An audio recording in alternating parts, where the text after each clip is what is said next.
dia. Faz tempo que a gente ouve por aí, lê até nas camisetas, que o futuro é feminino.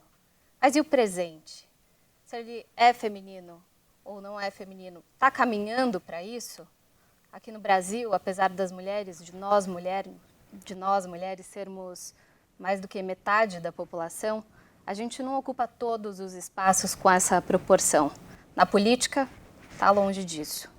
No Congresso Nacional, as mulheres não são nem 15% das parlamentares. Há apenas uma governadora entre 30, e as prefeitas no Brasil representam 12% do total. E é sobre isso que a gente vai falar aqui hoje, sobre esse fenômeno, sobre quem já está ocupando esses cargos e sobre por que é importante que as mulheres estejam na política. Antes da gente seguir, eu quero dizer que eu estou sem máscara porque estou num ambiente seguro. As pessoas que estão aqui perto de mim, nesse mesmo ambiente, estão todas protegidas e a gente está com uma equipe bem reduzida. Nesse seminário, realizado pela Folha em parceria com o Instituto Update, vai ser lançado o estudo Eleitas, Mulheres na Política, feito pelo Update. A gente vai saber mais sobre esse projeto que ouviu mais de 100 mulheres eleitas em 6 países latino-americanos. Essas entrevistadas falaram sobre novas práticas e também das perspectivas para o debate político, além dos desafios que essa liderança feminina enfrenta. Vocês também vão assistir a um trecho de uma série que tem o mesmo nome, Eleitas Mulheres na Política, que é produzida pela Maria Farinha Filmes, pelo Instituto Update, pelo Quebrando o Tabu, com coprodução da Spray Content. A série tem 3 episódios e entra no ar no YouTube do Quebrando o Tabu, logo depois do debate. Eu sou Magê Flores, editora de podcasts, e eu vou dizer para vocês quem são as outras mulheres que participam deste seminário. Beatriz Pedreira, diretora e cofundadora do Instituto Update. Maria Alice Setúbal, mais conhecida como Neca Setúbal, que é presidente do Conselho da Fundação TID Setúbal. Áurea Carolina, que é deputada federal do PSOL. A Raquel Lira, do PSDB, que é prefeita de Caruaru. E a Robionce Lima, que é co-deputada estadual pelo coletivo Juntas e é do PSOL também. Eu quero agradecer a sua audiência e dizer que a gente vai ter aqui um debate sobre esse assunto e você pode enviar as suas perguntas pelo WhatsApp, esse número que deve estar aparecendo aí na sua tela. Para começar, eu queria pedir para Neca, que é socióloga e tem uma história de trabalho pela melhoria da educação e pelo desenvolvimento social, nos falar um pouco sobre a relação dela com esse assunto. A Fundação TID Setúbal apoiou a pesquisa Eleitas, Mulheres na Política, e antes já tinha apoiado um projeto do Update sobre política e periferia. Olá, Neca, tudo bem? Bom dia. Tudo bom? Bom dia. É um prazer muito grande estar aqui. Muito obrigada. Qual a importância, Neca, desse tipo de produção e por que o projeto que norteia a nossa conversa de hoje atraiu o olhar da instituição que está no campo do investimento social privado? Eu acho que é fundamental o investimento social privado se depurar e apoiar projetos com recorte de gênero. Se a gente pensar na área social, as mulheres têm um papel fundamental na família e em toda a área social no Brasil e no mundo também. Por outro lado, me parece super importante que um dos papéis do investimento social privado seja apoiar projetos inovadores. Então, é nesse sentido que a Fundação CID Setúbal apoiou, como você mencionou, um projeto anterior junto com a Update, que é o Emergências Políticas nas Periferias, que foi bastante inovador, porque trouxe a voz das periferias nas políticas, e a conclusão desse relatório é que o que é inovador na política das periferias é a mulher negra como liderança. Então, isso já nos dá um norteador da importância da mulher na política, né? E eu tive um envolvimento pessoal com a política, e a gente sabe que a política é um espaço essencialmente masculino. Trata-se de pensar e disputar o poder.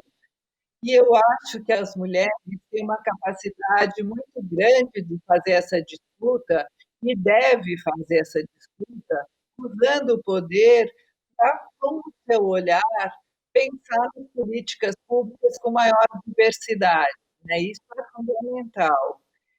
E esse olhar do feminino, ele pode ter uma influência muito grande no direcionamento das políticas públicas, no desenho das prefeituras, no desenho do legislativo. E o Brasil, comparado com outros países da América Latina, tem uma proporção muito menor de mulheres na política.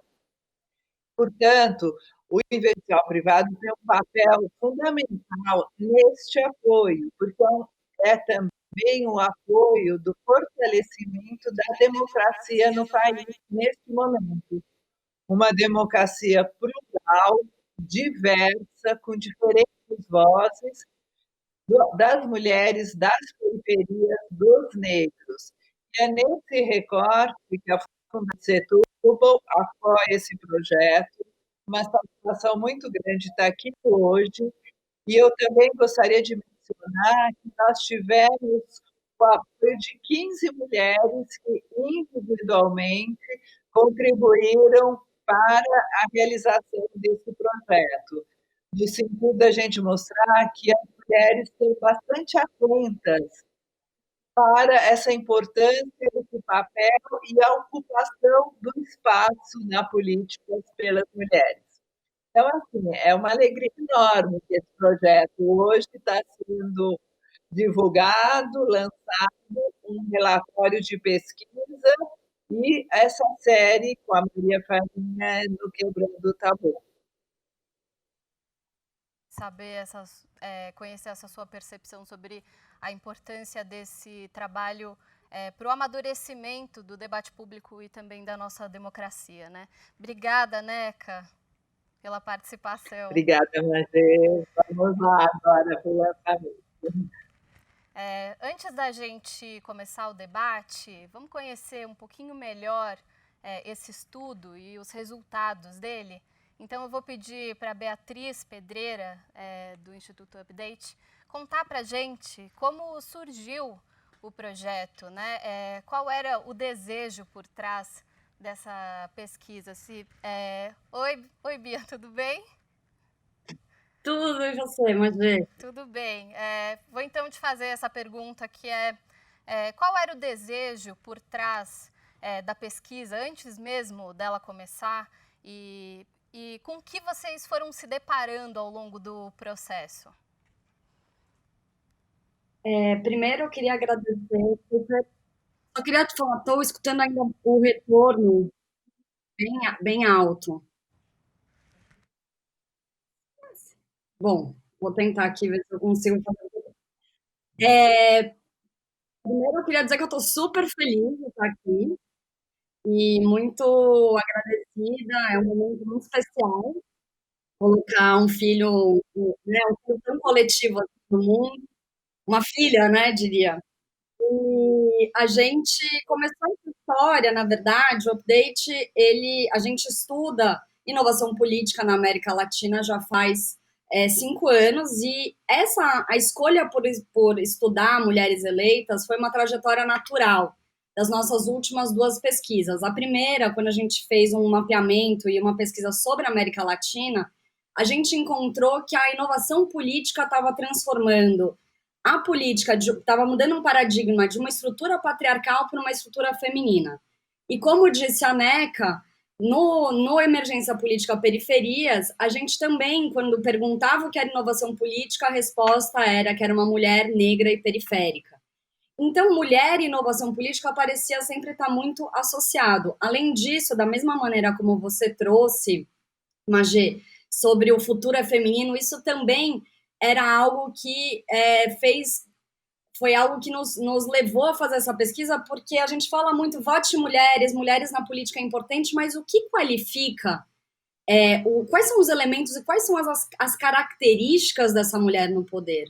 O que muda quando mais mulheres estão no poder? E que poder é esse que as mulheres estão exercendo de maneira diferente, que podem oferecer uma solução e um para as crises políticas que a gente vive hoje? E aí a jornada foi realmente uma grande jornada, como eu disse, 14 meses. A gente começou mapeando 600 mulheres em 6 países. Delas, a gente entrevistou 100 pessoalmente, 100 mulheres eleitas no legislativo e no executivo. E para fazer tudo isso acontecer, foi envolvido mais de 150 pessoas no projeto, parceiros e pessoas que fizeram acontecer fizeram tudo isso acontecer. Por exemplo, a gente conseguir chegar nessas mulheres não é fácil, né? Jornalistas devem saber que chegar em políticos, e políticos são sempre muito ocupadas. E aí a gente, com parceria em aliança com as nossas alianças locais, a gente conseguiu chegar nessas mulheres. Então, foi um trabalho em rede, foi um trabalho muito potente. A impressão que eu tinha é que cada vez que as pessoas chegavam perto desse projeto, elas iam se apaixonando. E foi isso que aconteceu mesmo comigo. Eu falo pessoalmente, me transformou bastante, porque cada momento que eu ia entrevistando cada uma dessas mulheres, porque eu pessoalmente as entrevistei, foi a sensação de que a cada fala eu me reconhecia e me conhecia mais.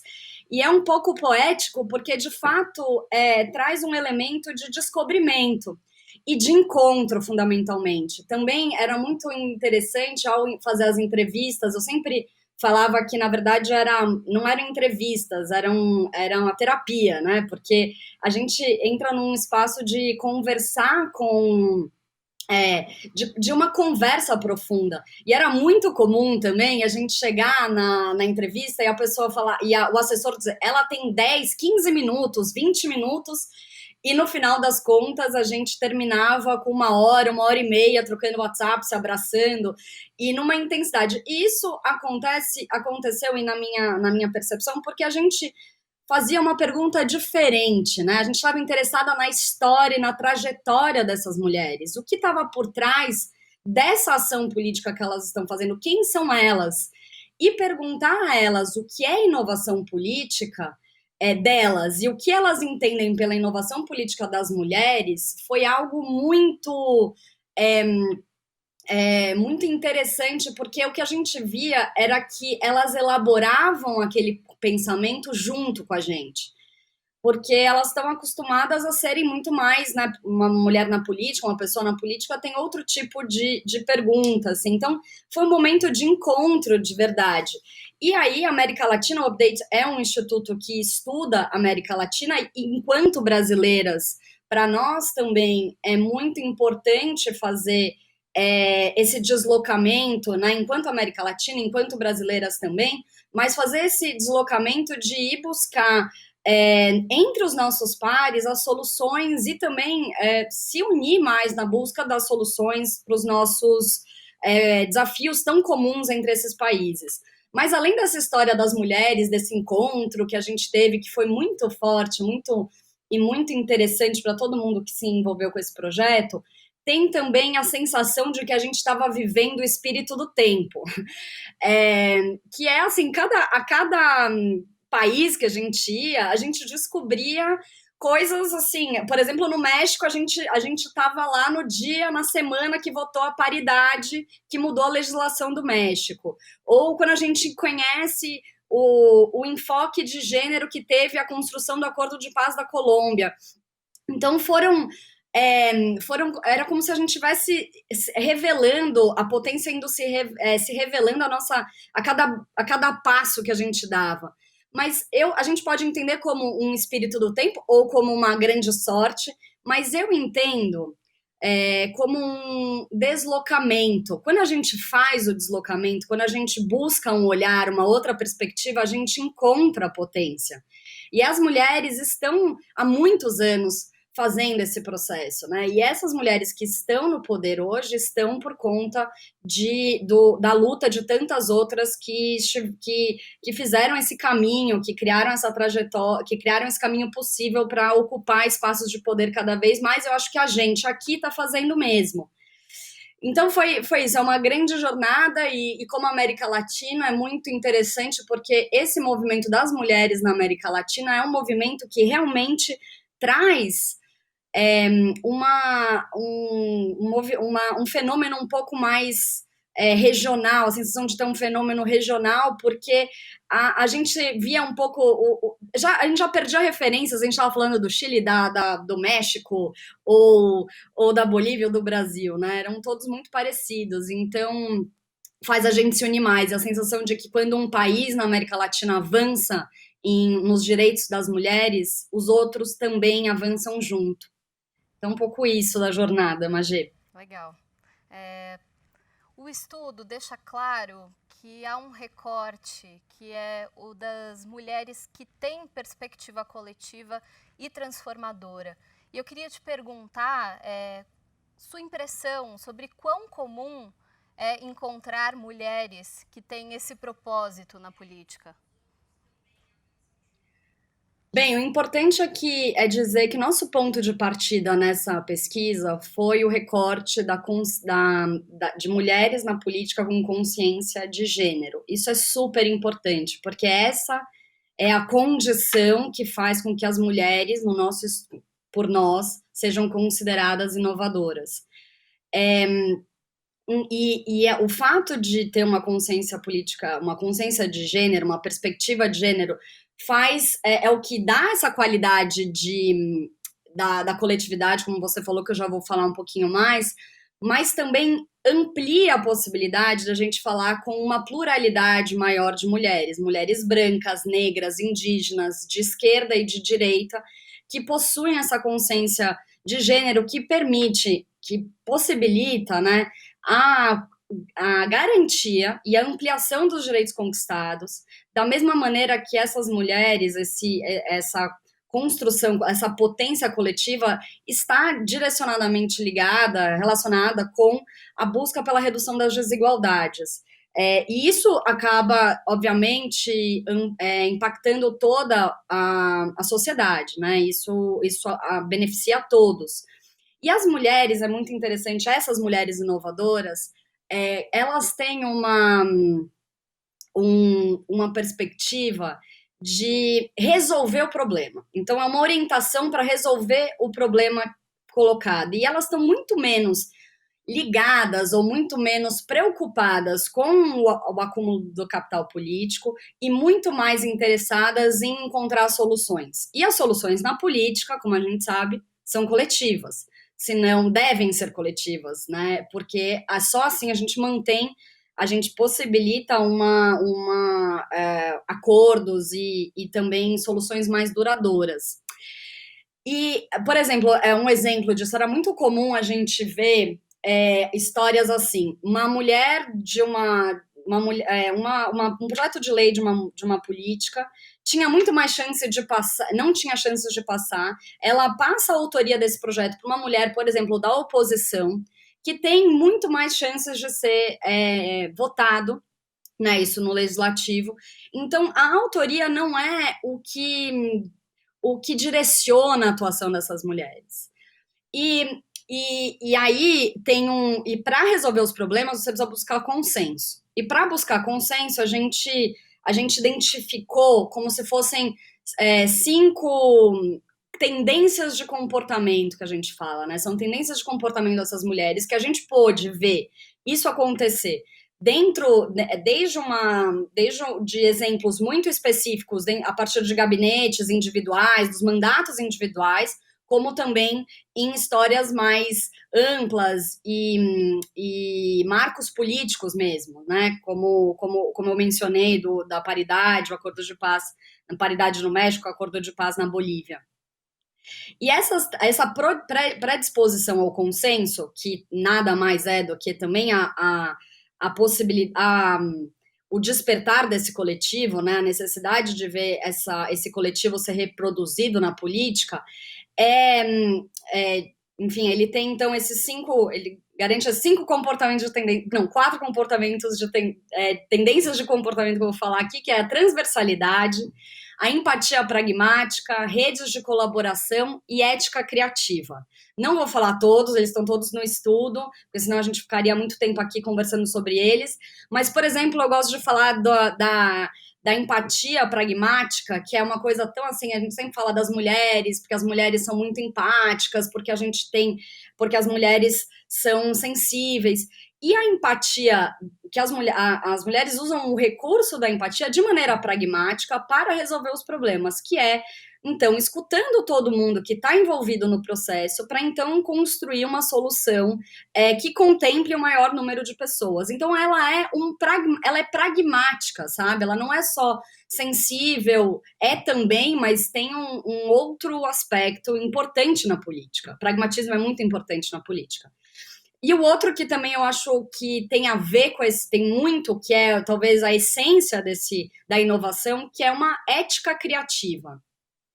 As mulheres, para construírem um novo repertório político, elas usam de outras maneiras de estar na política. Então, é um princípio da criatividade.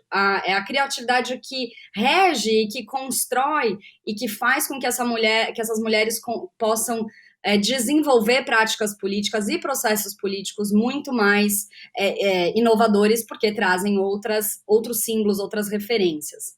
E também, só por último, são as redes de colaboração, que é muito interessante. As mulheres atuam em rede, e isso é um aspecto crucial para esse poder do coletivo, porque as mulheres estão conectadas com os territórios, com as pautas. Elas trabalham em rede de maneira sempre.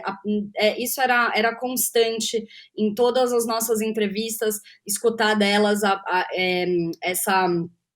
esse entendimento da importância de estar conectada com o território, conectada com as pessoas, abrindo seus espaços, seus gabinetes, seus mandatos para receber as pessoas, uma escuta muito mais atenta nesse sentido, uma escuta também que agrega, que inclui, certo?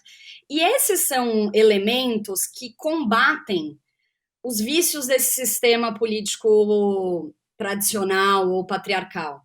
Principalmente, elas estão combatendo, por exemplo, o personalismo e a polarização extrema, que inviabilizam o diálogo e a construção coletiva. E esses elementos, essas tendências e esse comportamento que está criando, e que cria, no momento presente, um novo imaginário político no qual a gente aqui tem o objetivo de convidar as pessoas para participarem. Uhum. Antes só da gente seguir adiante, eu tenho mais uma pergunta para você.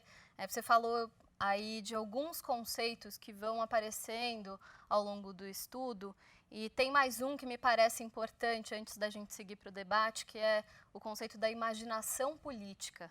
Você pode explicar o que é, por favor? Super, obrigada, Magê. Imaginação política não tem um conceito. A gente não pode dizer imaginação política é, portanto, 2 pontos, né? A gente diz que a política, o convite da imaginação política é o convite da gente buscar outros repertórios para aquilo que a gente quer construir enquanto sociedade. A política é um exercício de futuro, como a gente fala no estudo e na série. É um exercício de futuro porque a política que a gente desenvolve agora impacta nossas vidas, as próximas gerações, impacta o futuro. E aí a pergunta é com quais são as imaginações, qual é o que a gente sonha, o que a gente pensa, o que a gente constrói agora que vai impactar o futuro. Então, imaginação política, ela não tem... ela pode ser várias. Existe a imaginação política do lado que violenta, existe uma imaginação política diferente. O que a gente está trazendo com as mulheres é a imaginação política da coletividade, da inclusão, da pluralidade, da escuta, da construção em conjunto.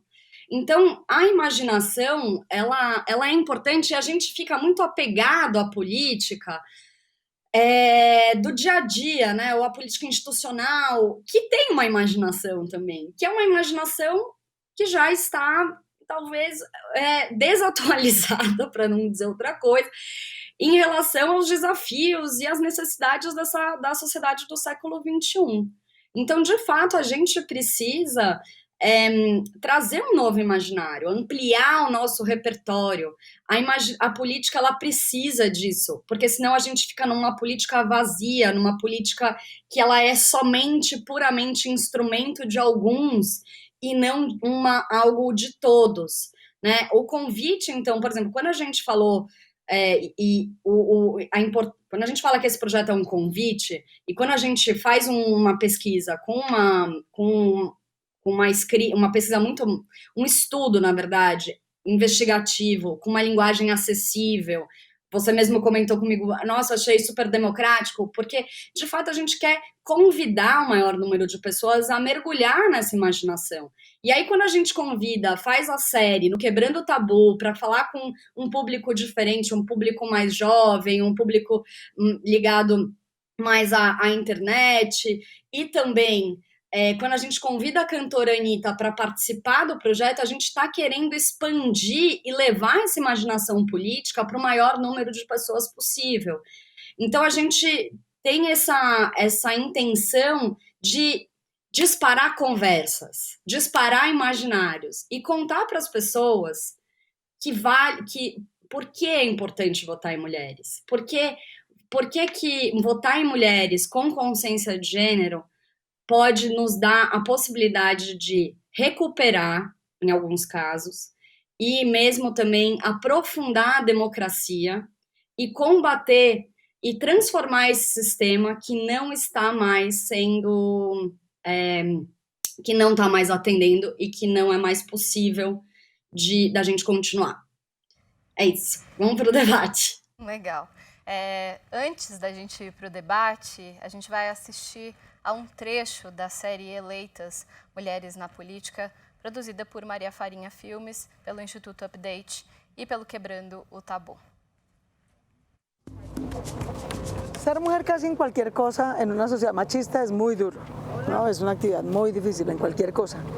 En un país como Colombia, digamos, todavía hay mucha jerarquía, mucho machismo, mucha discriminación hacia las mujeres. De hecho, la violencia contra las mujeres es pandémica en la sociedad colombiana. Por ejemplo, en cualquier profesión en Colombia, una mujer con el mismo nivel de formación, con la misma experiencia, con la misma calificación, se gana 30% menos de salario que un hombre con la misma formación en el mismo cargo. Entonces, digamos, ese es un problema con el que lidiamos las mujeres en todos los espectros. Pero si hay una actividad especialmente machista, es la política. La política ha sido el reino de los hombres.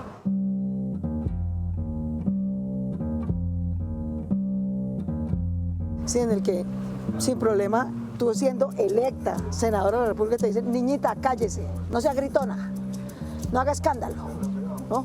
Cálmese, que está alterada. O problema, é claro, não é só na Colômbia. Qué linda te queda el negro. Me encanta cuando vienes de negro. Nena, tenemos la misma cantidad de votos los dos. Qué rico que te hayas perdido, porque fíjate que atroz por tu família, me decía. O bom é que você engravidou agora e não no último ano de mandato, porque daí não se reelege grávida. La maternidad en Chile está muy invisibilizada, los problemas también. Por lo tanto, eso no deja de ser un reflejo de lo que pasa en la Cámara de Diputados. Compatibilizar este trabajo con los horarios es muy complejo. Yo, de hecho, muchas veces tengo que llevar a mi hijo al Congreso para poder seguir con la lactancia materna. A nossa presença física, ela causa um impacto muito grande de ser barrada, né? Ser silenciada já é quase que trivial, é todo dia. A fala de um homem, às vezes, é mais escutada. Y uno tiene que volver a decir 2, 3 veces una idea para instalarla. Porque la primera, desconfía. La segunda vez, a ver, parece que está diciendo algo interesante. Na sequência, vem um homem e fala a mesma coisa que você acabou de falar. E as pessoas, olha que ideia incrível, genial, parabéns. Ela tá rindo porque ela sabe que é assim mesmo. Por muito tempo eu fiquei tendo que dizer que quem mandaria na prefeitura seria eu se prefeita fosse. E a gente acabava não discutindo aquilo que era essencial para a discussão política. Eu sou uma denúncia, né? Eu sou uma denúncia. Meu corpo é uma denúncia de que o sistema falhou. O sistema, por mais hermético que ele queira ser protegido e por mais excludente que seja, e eu estou aqui. Vamos dar início, então, ao nosso debate. Participam desse debate a deputada Áurea Carolina, a prefeita Raquel Lira e a co-deputada Robionce Lima, além da Beatriz, com quem a gente já estava conversando. Vou fazer a minha primeira pergunta. Olá, tudo bem? Muito obrigada por vocês estarem aqui. A minha primeira pergunta é: ser mulher na política é por si só desafiar o status quo ou dá para ser uma mulher na política que não é transformadora? Eu acho que a gente pode começar a resposta pela Áurea. Olá, Magê! Salve, mulheres! Que maravilha participar junto com vocês dessa conversa poderosa, né? Esse estudo sobre mulheres eleitas traz para a gente reflexões importantíssimas dessa imaginação política para produzir um futuro de cuidados, de proteção à vida, de defesa da democracia. E sim, com certeza, o debate se dá sobre qual é a forma de inserção que nós queremos construir também para que as mulheres cheguem sem sofrer violência e sem reiterar um sistema patriarcal, porque há também uma expectativa muito padronizada para que algumas mulheres continuem reproduzindo uma lógica de paternalismo, de submissão, né? Então a gente chega sim para quebrar esse imaginário e dizer que nós estamos afirmando a autonomia das mulheres e a autonomia de todas as pessoas, né? Eu acho que de entrada essa é uma grande questão. E quando Bia fala sobre uma pergunta que nos desloca, né, do senso comum, das perguntas convencionais, para nos fazer refletir sobre qual é a inovação política que nós podemos produzir sendo mulheres, chegando na política institucional, eu acho que, de fato, é um desafio para a gente continuar entendendo, né? Eu vi um estudo recentemente que conclui que quanto mais mulheres na política, menor, por exemplo, a mortalidade infantil, que há uma tendência maior das mulheres a implementarem políticas sociais de acesso à saúde, independentemente do pertencimento político partidário. Isso é interessante porque há, de fato, na sociedade uma expectativa de que as mulheres sejam mais cuidadoras, estejam mais interessadas nas causas sociais. Isso é maravilhoso. Mas a gente precisa olhar com atenção esse dado também para ver qual é a direção da inclusão das populações nessas políticas que está sendo construída a partir da representatividade feminina.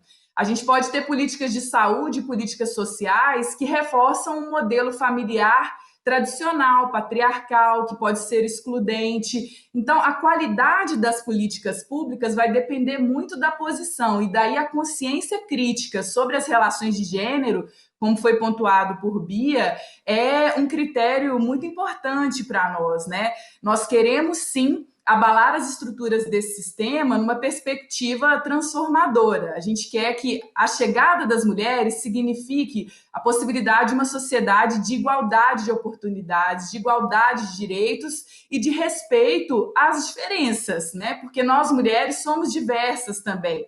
Então, a gente chega numa construção, e na minha perspectiva, sendo uma feminista negra, em que nós questionamos todas as formas de opressão, né? A gente quer enfrentar o racismo, a LGBTI-fobia, as desigualdades socioeconômicas, o machismo, o sexismo, a destruição socioambiental. A gente quer construir cidades, sociedades em que as pessoas possam ter acesso aos seus direitos e se desenvolver plenamente, com liberdade, né? E com uma política pública dando retaguarda, com gestão de excelência no seu funcionamento. Eu acho que também esse é um cuidado importante, né? Imagina-se muitas vezes que as mulheres tenderiam menos a ter uma relação predatória dentro do Estado. A gente poderia, sim, ter uma expectativa nesse sentido, mas a gente não pode essencializar que toda e qualquer mulher vai chegar e construir uma presença institucional que é construtiva e positiva para a democracia. né? Nesse momento, nós temos sim uma chegada de grupos fundamentalistas, de extrema-direita, grupos de ódio, que ocupam as instituições, inclusive por meio de lideranças femininas, de lideranças negras. Então, a gente precisa problematizar qual é a direção mesmo dessa chegada. De qualquer maneira, ter mais mulheres no poder em si já é um avanço, né? Já significa que, pelo menos, há uma tendência de proteção social mais acentuada, e aí a gente precisa disputar na sociedade qual a direção dessa proteção social, né? Que tipo de sociedade a gente quer contribuir para que seja induzida a partir da política institucional com a nossa existência ali. Raquel, quer complementar?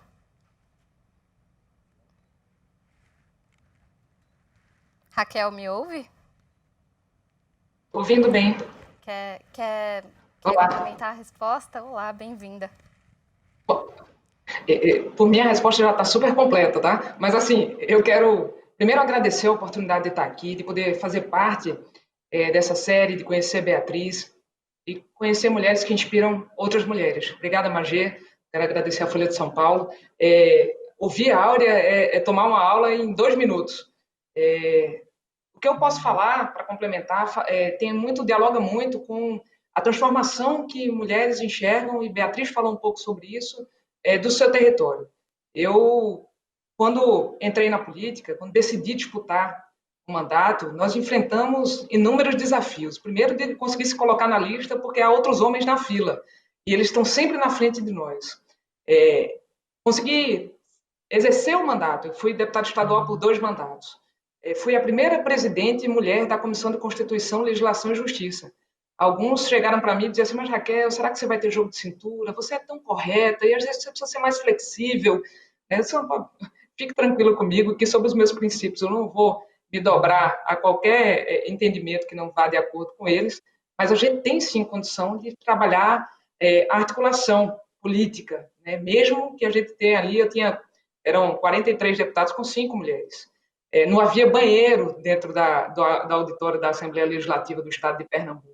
Agora até mudaram a sede, construíram banheiro masculino e feminino. Mulheres não participavam da mesa diretora, né? Eu apresentei uma PEC para colocar mulheres na mesa diretora e quase que quiseram me convencer, dizendo que mulheres poderiam participar da mesa diretora pela proporcionalidade, bastava o partido político indicar.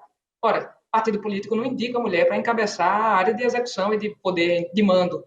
Então, se na história da Assembleia Legislativa de Pernambuco não havia nenhuma mulher ocupando a mesa diretora, quer dizer que aquela forma da proporcionalidade não inclui mulheres. E disputar o mandato eletivo, eu falava um pouco naquele trecho que foi colocado aí do primeiro episódio, de que eles questionam muito se nós teremos a capacidade de mandar, a despeito do seu marido, do seu pai. Diziam que eu não conseguiria mandar na prefeitura se fosse liderar a prefeitura, se prefeita fosse. Disseram que eu estava grávida, que não ia conseguir exercer o mandato, que ia tirar 6 meses de licença maternidade, ou que meu pai seria aqui a pessoa que tomaria as decisões à frente da prefeitura. E a gente tem o tempo inteiro que provar mais do que uma vez, mais do que 2 vezes ou que 3 vezes, de que nós temos a capacidade e a autonomia, sendo que a gente tem uma forma diferente de fazer. A gente ouve as pessoas, mesmo dentro do núcleo de gestão, a gente toma decisão colegiada, a gente consegue estabelecer formas e um senso de enxergar o mundo de uma maneira diferente, porque, afinal, somos mulheres. O senso da integralidade, da necessidade de modificação do território onde a gente vive. E cada ação que a gente faz, isso é uma forma diferente de a mulher se colocar como exercício de cargo de poder, é que a gente não faz uma ação isolada. Uma pavimentação de uma rua não é uma mera pavimentação de uma rua. Você vai na casa da pessoa, enxerga como é que está funcionando o posto de saúde, vê se o filho está dentro da escola, como é que está acontecendo, se a escola está de boa qualidade, se a merenda está funcionando. E sempre quem lhe dá essas diretrizes são outras mulheres que estão dentro das comunidades. Então, exercer um espaço de poder, ser mulher, exercer sem preocupação do personalismo, muitas vezes arraigado na cultura machista de quem faz política no Brasil e na América Latina aí evidenciado. A gente decidiu aqui, num ato simbólico, não colocar quadros com fotografias minhas em todas as repartições públicas. e me perguntava, olha, Raquel, você não vai botar o seu retrato, né, a sua fotografia dentro do espaço público? Olha, nós não somos donos desse espaço, nós estamos aqui de passagem e nós estamos aqui para poder dar o nosso melhor enquanto a gente estiver na liderança desse espaço. E que o que a gente faça seja sustentável. Acho que o olhar diferenciado da mulher necessariamente passa por aí. E eu tenho muita honra de ser a primeira mulher eleita prefeita de minha cidade de Caruaru, uma cidade no interior do Nordeste brasileiro, com 360 mil habitantes, onde existe muita desigualdade social e onde eu sei que a nossa missão é conseguir fazer a nossa cidade melhorar enquanto espaço para garantir que as pessoas, onde quer que elas vivam, seja no centro urbano, na periferia ou na zona rural do nosso município, elas possam viver com dignidade. E esse olhar integral, esse olhar pelo território, eu não tenho dúvida nenhuma de que ser mulher e exercer esse comando faz a gente conseguir enxergar o todo. A gente não tem diversas pessoas sendo atendidas em diversas secretarias. É uma pessoa só, ela é única e ela precisa ser enxergada pela prefeitura como um ser único, que precisa da atenção e de políticas públicas que possam garantir às mulheres, neste caso, autonomia e independência pelo olhar da saúde, da educação, da emancipação, do cuidado com jovens, idosos, deficientes, porque na nossa cultura está colocada para nós, mulheres, o cuidado com essas pessoas que muitas vezes são mais vulneráveis. Então, se a gente consegue ter políticas públicas que enxerguem essa população, a gente consegue empoderar mulheres, dar autonomia a elas e permitir que elas construam a sua vida com independência. Vou chamar, então, a Rob para complementar essa resposta. Rob.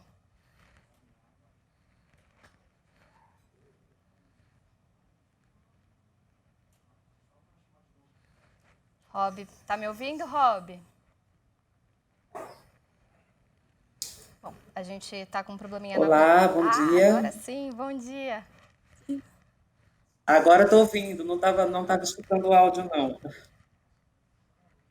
Quer complementar da sua opinião? Ah, sim, claro, claro. Vocês estão me ouvindo bem? Para mim é um prazer estar aqui, né? Saudar as companheiras, Beatriz Pedreira, colega da militância, saudar a companheira Aura Carolina, né? Colega de partido, de mesma legenda partidária, saudar também a nossa querida prefeita Raquel Lira, né? Minha conterrânea daqui do estado de Pernambuco, né? E somente reforçar, né, o que as colegas colocaram, né, da importância da gente estar nesses espaços, né, ocupando esse local de fala, porque quando, na verdade, a gente está, né, num contexto político, quando a gente ocupa esse espaço institucional, né, a gente faz a militância com a própria presença da gente, né, afinal, a gente, nos espaços de poder, o corpo da gente nesses locais é um ato político por si só, sabe? Então, quando a gente se coloca, né, nesses espaços institucionais de tomada de poder, de tomada de decisão, o fato de a gente estar presente, né, neste local significa uma possibilidade, um início de uma reconfiguração de uma política, né, que até hoje ainda tem um caráter machista, misógino, patriarcal e LGBTfóbico, sabe? Quando a gente está nesse contexto político, né, eu, Robinho Lima, co-deputada pelas juntas, juntamente com Joel Macarla, Carol Virgulino, Jô Cavalcante e Kátia Cunha, como também a própria Aura Carolina e a Raquel Lira, né, a gente reivindica um espaço que deveria ter sido sempre nosso e nunca foi, né, e agora a gente está fazendo esse processo de reivindicação e ocupando esse pleito, né, ocupando esse espaço parlamentar com o nosso corpo político, né, nesses espaços de poder, né. Agora é importante lembrar também, né, que não basta só votar em mulheres, né, é preciso votar em mulheres que tragam ideias para o fortalecimento do feminismo, porque tem muito essa distinção e é importante a gente distinguir o que é uma candidatura de mulher feminista e o que é uma candidatura de mulher que reforça as ideias do machismo e do patriarcado na política, sabe? E aí a gente começa a trabalhar e se faz necessário essa distinção do que é a representatividade feminina nos parlamentos, né, e no poder executivo. Qual é essa representatividade feminina? É uma diferença bastante grande e importante a gente destacar o que é uma representatividade meramente formal de mulheres na política e o que é uma representatividade feminina material em termos de avanço das ideias da incidência de mulheres na política e de trazer, né, para esses espaços de discussão as ideias de empoderamento e de ocupar espaço por mulheres, né, que pensam ideias feministas no avanço das nossas discussões de igualdade de gênero. Bia, quer complementar? Ixi, não está me ouvindo, acho. Me ouve? Eu estava com o microfone desligado. A minha do Zoom agora. Eu acho que já foi respondida, Magê. Por mim, a gente vai para a próxima. Estou super contemplada e emocionada de escutar todas. Sim. A minha próxima pergunta é, para vocês, inovar é uma coisa natural ou é difícil um esforço a mais? Como vocês entendem a inovação política das mulheres com base na história de vocês também e no que vocês observam das outras mulheres? Eu queria começar a resposta pela Raquel, que eu acho que há uma particularidade em inovar no executivo, né, Raquel? Magia, quando Beatriz fala, diz assim, como é que você entende a inovação e a gente para refletir, a gente talvez não concretize em nenhum momento de que a gente está fazendo diferente, que mulheres em espaços de poder fazem diferente. Eu vou citar aqui alguns exemplos que podem conseguir tornar concreta o que eu estou falando. A gente se comprometeu aqui em Caruaru em colocar 50% das crianças na idade de creche na creche. Isso é uma meta que vem sendo repetida pelo Plano Nacional da Educação há décadas e que a cada vez que vence o plano, se repete a mesma meta.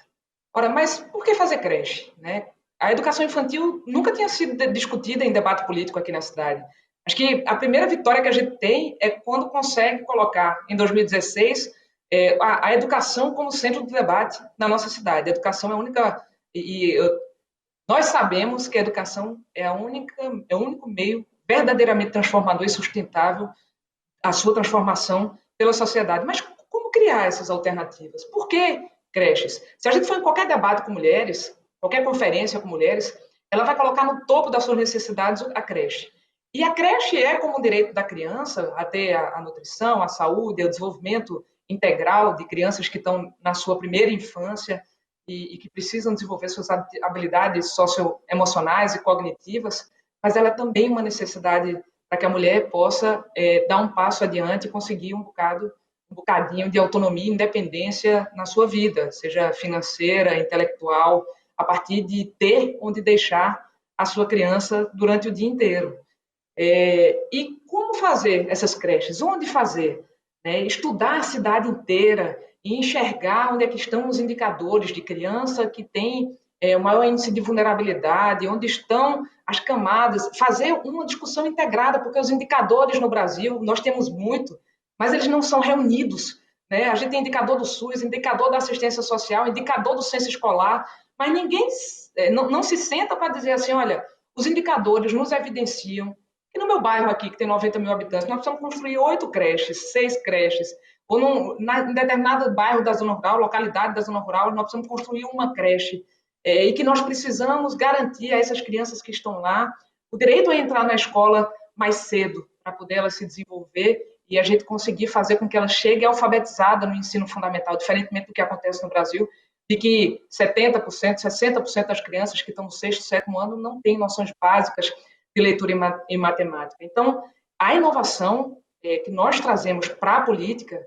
é a capacidade de enxergar de maneira integrada e de buscar soluções diferentes. A gente quer uma solução, mas normalmente, durante esse tempo que nós fomos gerenciados por homens, liderados por homens, eles buscaram o mesmo caminho para chegar num lugar. E esse caminho não deu certo. Então, quando nós chegamos a uma liderança, a gente consegue enxergar novos caminhos, enxergar caminhos muitas vezes mais curtos, a partir do diálogo e da visão integral que a gente tem do território e da sociedade.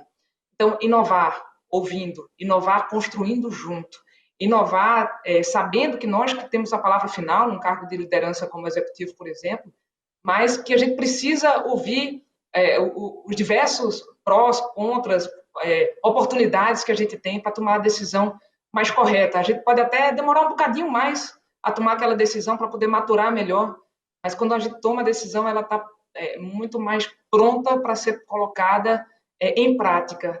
E seja com a construção de filas de creche, de vagas de creche, de diminuição de exames e cirurgias, soluções. Olha, por que não se coloca maca e não descentraliza fazer exame preventivo de câncer? Por que não existia uma maca para mulher com deficiência fazer exame preventivo de câncer?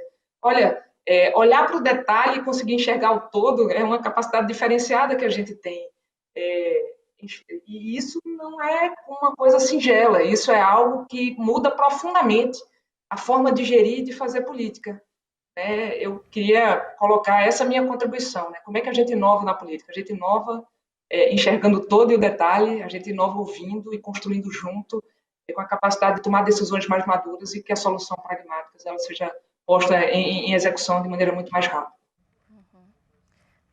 Bom, ao passar a palavra para a Rob, para saber a opinião dela sobre se inovar na política é natural, eu queria pedir também para que você, Rob, explique como funciona o Juntas. Sim, claro. Vocês estão me escutando? Aqui pelo fone? Sim. Pronto, ótimo. A própria metodologia e a proposta que a gente se apresentou, no mandato coletivo das juntas é justamente uma mudança por si só, porque quando a gente se propõe a apresentar e a gente se coloca num mandato coletivo, numa proposta de candidatura coletiva, o que a gente está propondo, no final das contas, é uma desconfiguração dessa política que a gente tem personalíssima, uma desconfiguração dessa política branca, machista, misógina e patriarcal, sabe? E é uma configuração de política que não abre espaço para a gente nas condições normais de temperatura e pressão, digamos assim, sabe? Então, veja, nós, no sistema político que a gente tem hoje, que não é de agora, esse perfil de sistema político excludente, nós, mulheres negras, travestis, para a gente poder incidir nesse espaço político, a gente tem que arrumar estratégias outras, como se fosse um tipo de desobediência ao sistema, um hackeamento político, para que a gente possa ocupar minimamente esse espaço que deveria ter sido da gente e nunca foi. Porque as condições normais de temperatura e pressão do contexto político não permitem a gente ter um êxito, num pleito eleitoral, por exemplo, se a gente fosse se candidatar individualmente. Sabe? O sistema é excludente para nós. Então, essa proposta de candidatura coletiva é também uma proposta de mudança da política, de uma inovação, de uma renovação. A gente, quando se coloca para disputar uma candidatura coletiva, para disputar um mandato coletivo, é como se a gente estivesse unindo forças, para a gente ficar mais forte no meio desse contexto político que é hostil. Então, a gente se juntou, digamos assim, para a gente ter uma possibilidade maior, de vitória, nesse contexto político em que tenta constantemente excluir a gente, E aí, nessa nova estratégia, nessa necessidade de ocupar espaços e nesse incidir politicamente, e também na tentativa de resgatar o encantamento das pessoas pela renovação da política, a gente consegue se eleger na Assembleia Legislativa aqui do Estado de Pernambuco com 39.175 votos, E aí é muito isso, sabe? A gente fica feliz por a gente estar tendo essa oportunidade de abrir as portas para outros projetos coletivos ou para outras ideias inovadoras que façam com que haja essa reparação histórica, de a gente finalmente estar no local que a gente sempre deveria ter estado e nunca estivemos, sabe? A gente fica muito contente de estar tendo essa movimentação de candidaturas coletivas e compartilhadas,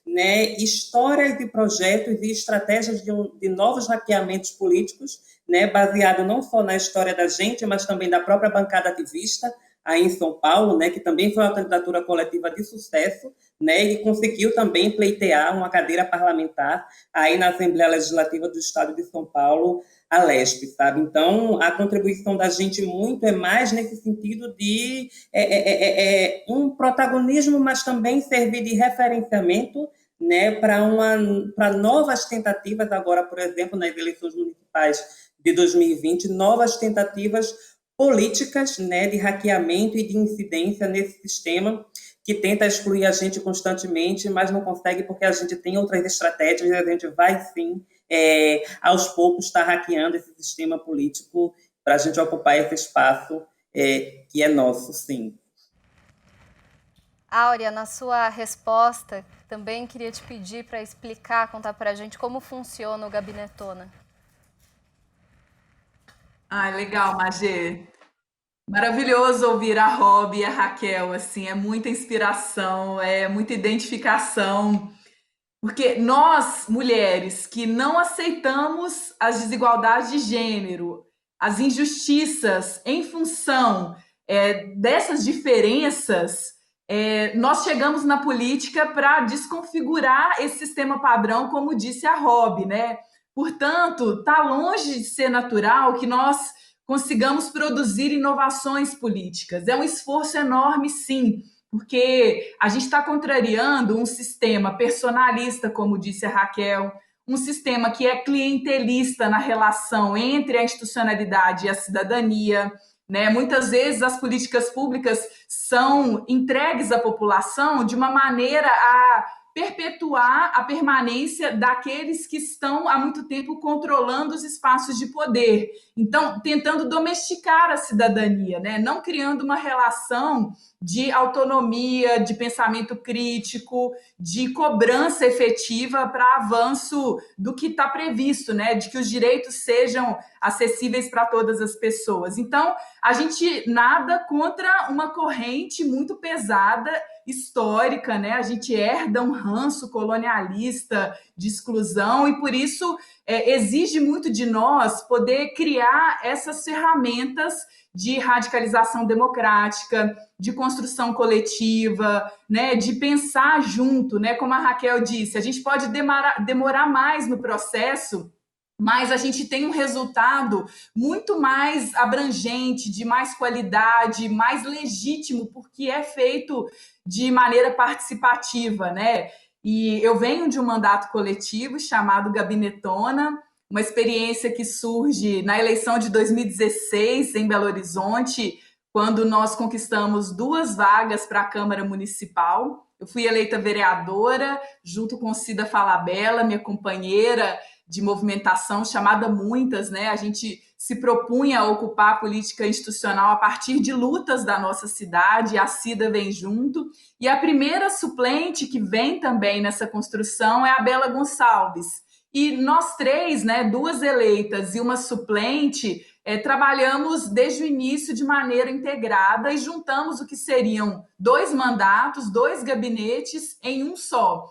E por isso o nome Gabinetona, né? Nós tiramos as divisórias dos 2 gabinetes e criamos um grande espaço comum de colaboração com uma equipe diversa, de maioria de mulheres, de pessoas negras, uma presença poderosa de pessoas LGBTI. Essa diversidade, para nós, é condição básica, né? A gente precisa de ter uma presença mais equilibrada desses grupos que são muitas vezes excluídos dos processos decisórios para estarem ali falando das suas necessidades e das suas perspectivas.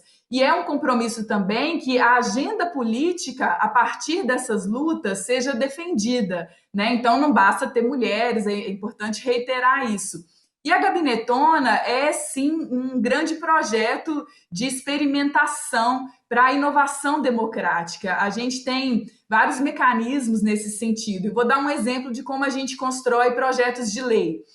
A gente tem um laboratório popular de leis em que nós convidamos movimentos, especialistas, pessoas interessadas para formularem com a gente um determinado projeto de lei a partir de uma necessidade que nós diagnosticamos. Então, a gente trabalhou com políticas para povos e comunidades tradicionais, para as mulheres, em relação ao transporte coletivo, em relação à moradia, em relação à mineração, entre outras questões, sempre fazendo essa consulta ampla com a cidadania. E é um processo muito mais trabalhoso, mais exigente, porque a gente abre mão de fazer da nossa cabeça, de dentro de um gabinete, essa elaboração. A gente não acredita nesse método, a gente acredita muito mais nesse engajamento crítico e na inteligência que as pessoas podem trazer a partir da sua vivência mesmo, para que esses projetos tenham, de fato, uma contribuição que possa fazer diferença na realidade das pessoas, né?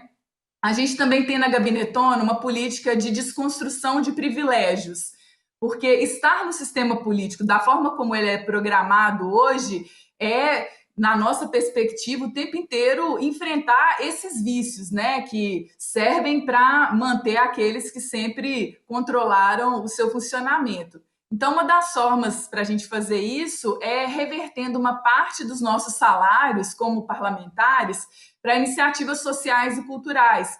E nós fazemos uma chamada pública anualmente para que a cidadania indique iniciativas que acontecem nos territórios com essa força de organização comunitária, né, de lutas que são tão importantes para proteger a população e defender direitos. E a gente depois destina os recursos que nós poupamos ao longo do ano para iniciativas que são selecionadas num processo que a gente faz coletivamente. Então, eu acho que é uma maneira simples, mas que diz também da nossa intenção.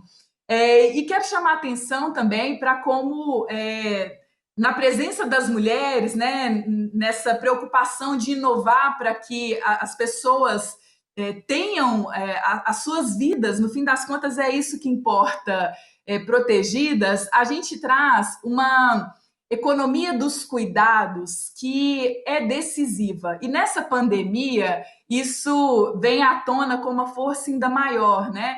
Eu vejo quando a Raquel fala do exemplo das creches, é tão importante isso, tão vital que a gente possa ter uma primeira infância cuidada, porque isso tem efeitos tão positivos para toda a sociedade, e isso é tão desconsiderado na política convencional, né, que a gente está dizendo, olha, essa economia dos cuidados significa que, tendo uma criança com sua família e a sua comunidade amparada, a gente tem a possibilidade de uma sociedade de bem viver, né? Porque a gente, a partir desse serviço de educação infantil, de uma rede de proteção social, a gente vai criando um efeito virtuoso para que todas as pessoas possam ter a sua cidadania. Então, quero trazer a situação do menino Miguel, que morreu em Recife em função do abandono da patroa da mãe do Miguel, uma trabalhadora doméstica, que foi obrigada a trabalhar durante a pandemia.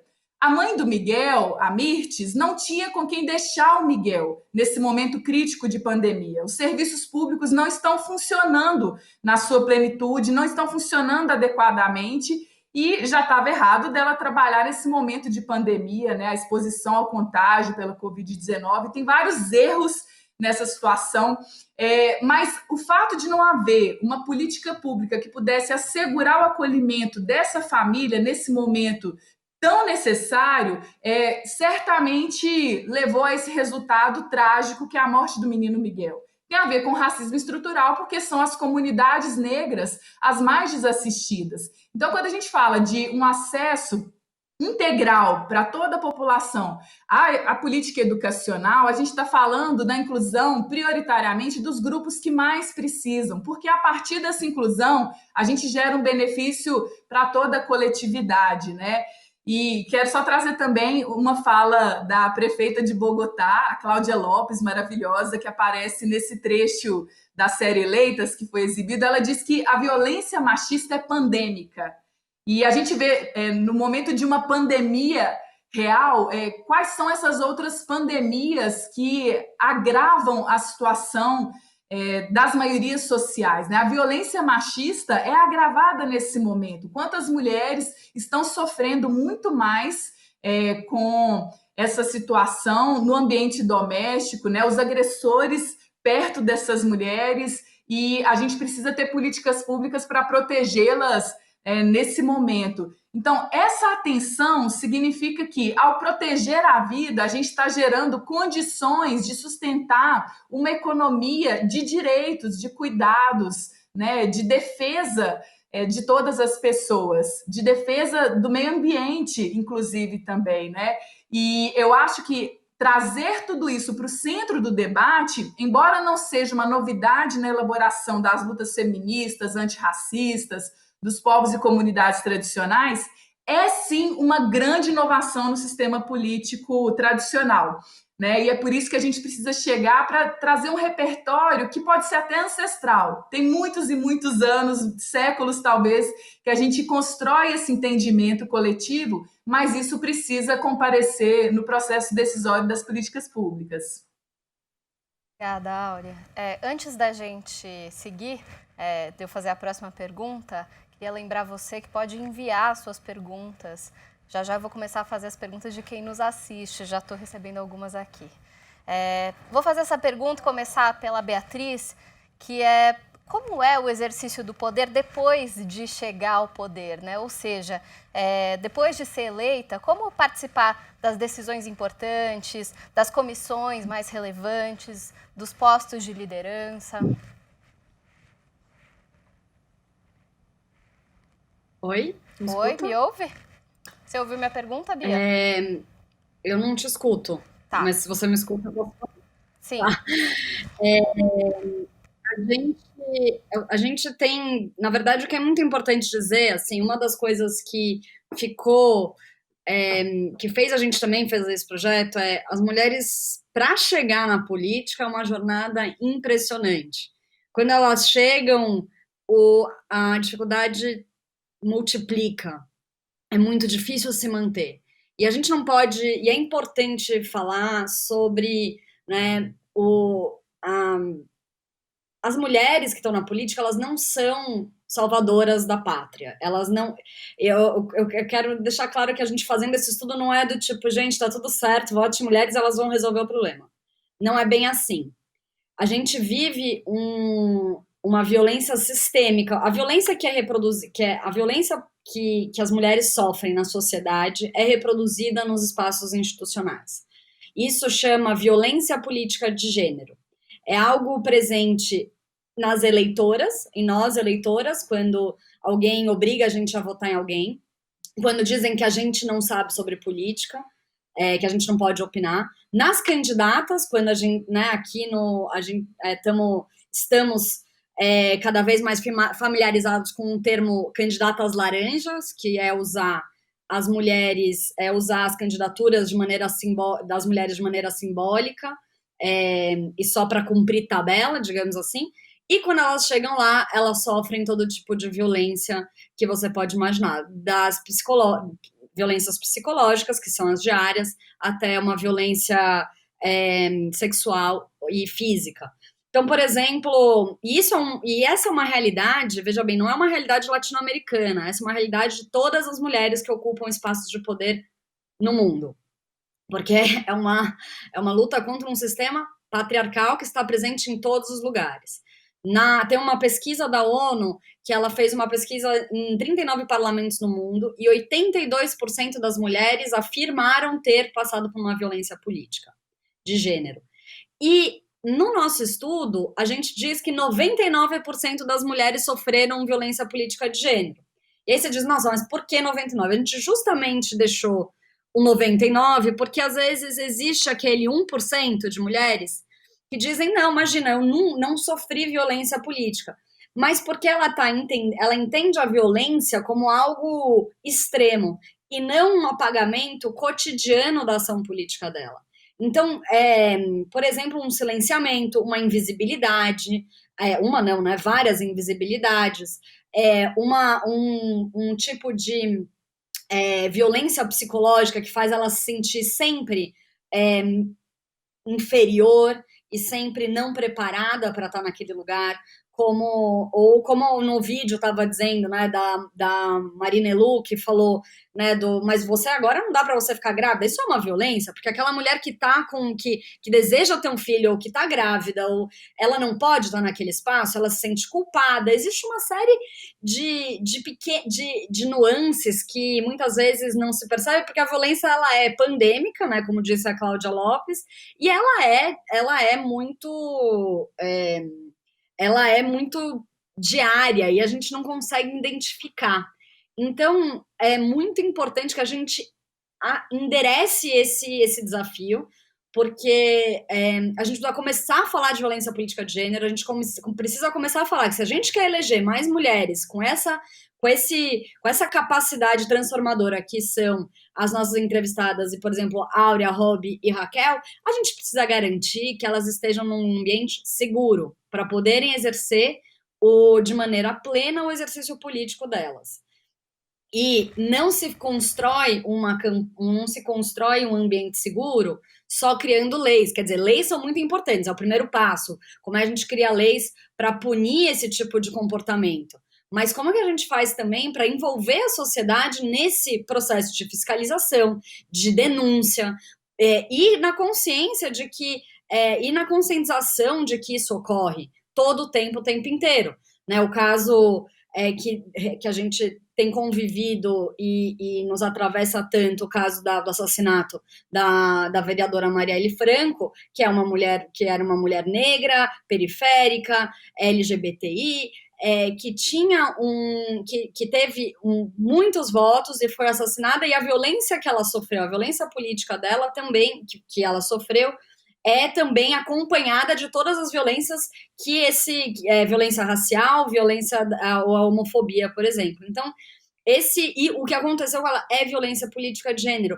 Isso é sistêmico, isso acontece o tempo inteiro. Então, dar nome, é o que a gente fala o tempo inteiro no estudo e na série, nesse projeto, dar nome é o primeiro passo. Primeiro, reconhecer que existe.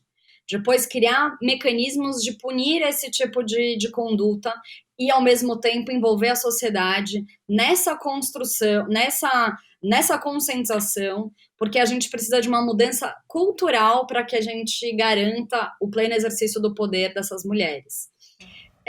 Eu me estendi aqui, mas eu achei muito importante trazer esse ponto, porque a gente não pode ficar num lugar de que a política pelas mulheres, elas estão salvas. As mulheres correm risco fazendo política. Isso é importante ser colocado. E a gente precisa se unir nessa proteção, não só em elegê-las, mas também em protegê-las.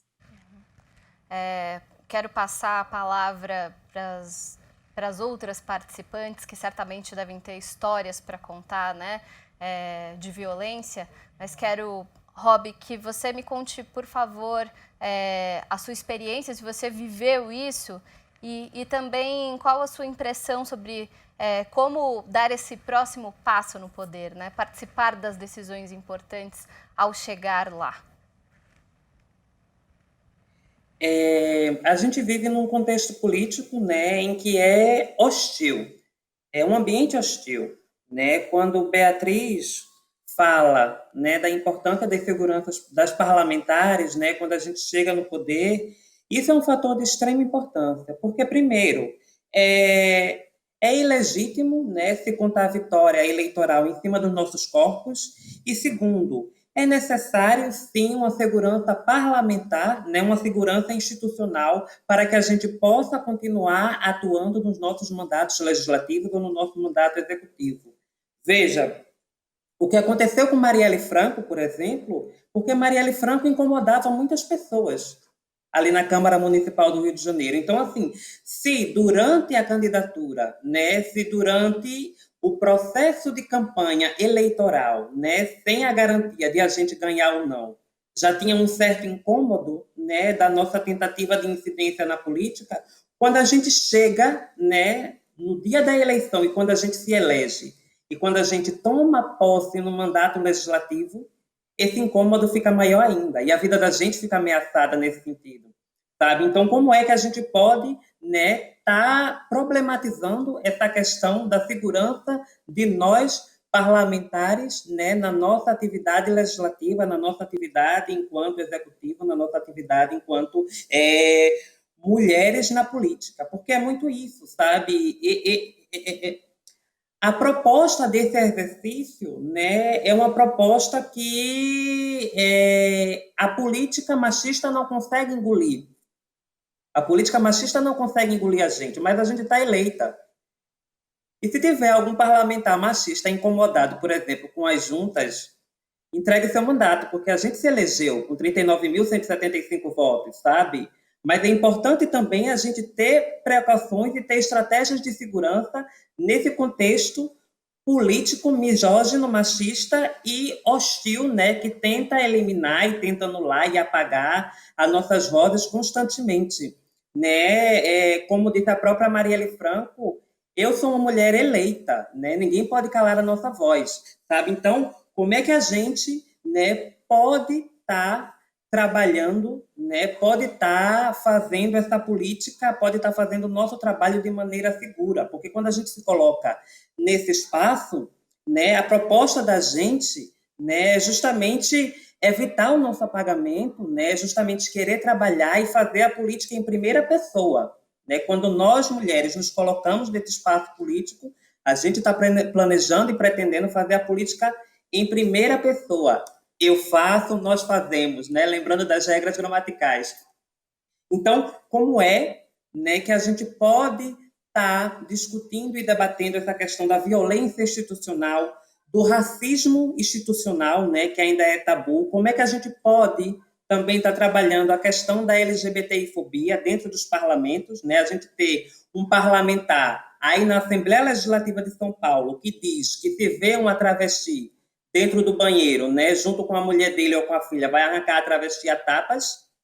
Que política é essa? Né? Que contexto, que ambiente hostil é esse que a gente está vivendo e que a gente está colocando nossos corpos para trabalhar e para fazer essa modificação? Sabe? Como é que a gente pode estar fazendo essa incidência, né? Por outro lado, também se faz necessário instigar o movimento social, instigar a sociedade civil organizada a dar esse apoio também a nós do lado de fora. Porque o que é que acontece? O mandato parlamentar não sobrevive sem apoio público, né? Muito para além do primeiro domingo de outubro, muito para além do dia das eleições, né? O mandato parlamentar precisa dessa estrutura do apoio da população e da sociedade civil para que a gente possa galgar cada vez mais espaços. Né? Com o apoio forte da sociedade civil, a gente conseguiu, por exemplo, a presidência da Comissão de Direitos Humanos aqui na Assembleia Legislativa de Pernambuco. Sabe, veja, quando a gente se coloca nessa proposta de diálogo com os movimentos, a gente chega e diz que a construção política da gente é para além do voto, é para além do primeiro domingo de outubro. É uma construção política conjunta com os movimentos sociais e com a sociedade civil durante um período de 4 anos, ou de 8, ou de 12, ou de 16, sabe? É um projeto de construção política contínua. E aí a missão da gente também é justamente isso, né? Trazer o reencantamento das pessoas para que as pessoas voltem a gostar de política, para que as pessoas se sintam reencantadas pela política e tenham a consciência de que são cidadãos e cidadãs e que podem, sim, reivindicar, né, direitos, pleitear política dentro da nossa Assembleia Legislativa, dentro do Congresso Nacional, né? Afinal de contas, as casas legislativas são a casa do povo. Né? E o povo tem que estar ciente disso, o povo tem que saber que seu espaço enquanto cidadão, enquanto cidadã, deve ser respeitado também dentro e também fora desses contextos parlamentares, desses contextos de políticos e institucionais de tomada de decisão. Veja, a gente dá o primeiro passo, né? Não é porque a gente está eleita que a gente também vai deixar o diálogo com o movimento social, muito pelo contrário, né? A partir do momento que a gente se elege, é aí que se faz mais necessário essa construção desse diálogo, né, dessa ponte, até como forma de instrumento de participação da população no processo de tomada de decisão, inclusive. Né? Essa ideia de coletividade traz também muito isso. Nós das juntas somos 5, né, 5 co-deputadas, mas quando a gente entra em diálogo com os movimentos, que é uma atividade constante, a gente deixa de ser 5 e vira 50, e vira 500, 5.000 e viramos 50.000 pessoas, né, no mandato coletivo num projeto político de coletividade e de participação popular. Bom, antes de passar a palavra para a Áurea, queria pedir concisão para que a gente consiga fazer perguntas de quem nos assiste também. Áurea, quer contar a sua experiência com esse assunto, com a violência política e também sobre como participar das decisões importantes?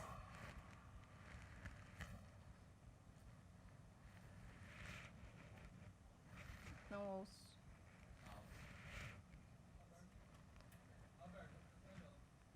Áurea, não estamos te escutando. Não sei se o seu microfone está fechado. Se você puder desbloqueá-lo.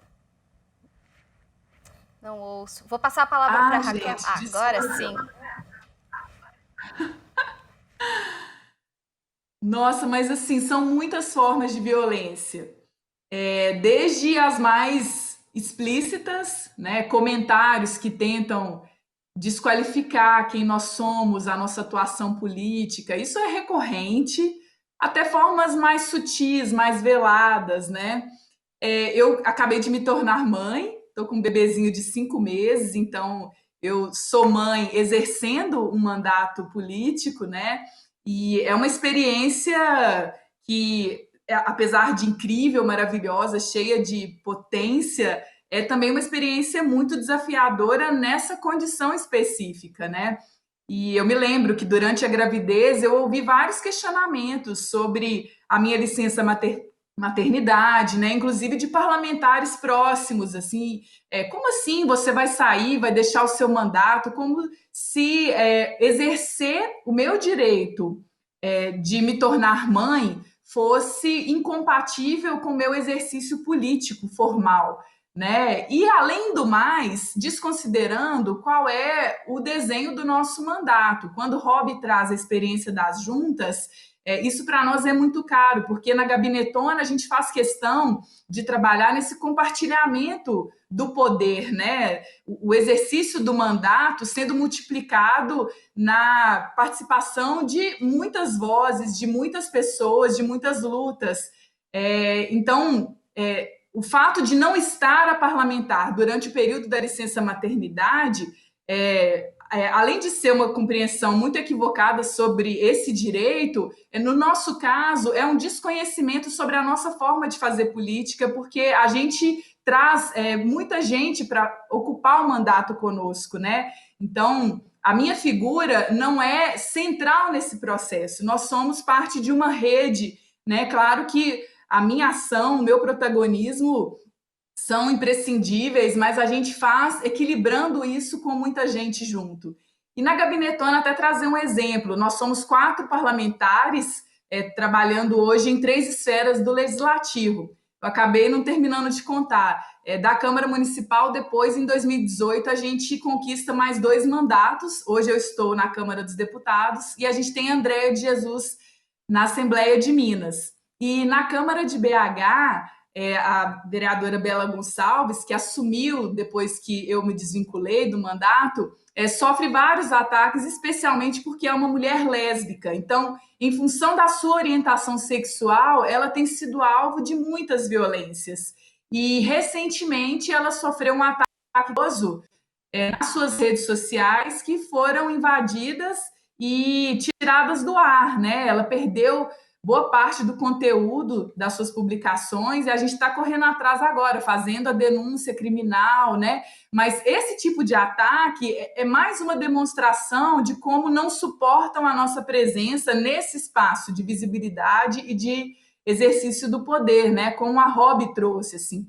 Então, o exemplo de Marielle, para nós também, é muito fortalecedor e, ao mesmo tempo, nos levanta essa preocupação do que é a nossa proteção para estar nesses espaços, né? Porque o ódio que se volta contra o avanço das mulheres, da população negra e de todos os grupos que são alvo dessa violência institucional e social se acentua quando a gente chega nesses espaços, né? Então, não é tranquilo que a gente esteja nessa posição e, como Bia lembrou, é preciso criar condições para amparar as mulheres que estão nessa posição também, né? Principalmente aquelas mulheres que se encorajam a questionar as normas tradicionais de gênero, né? A lógica do sistema político e por aí vai.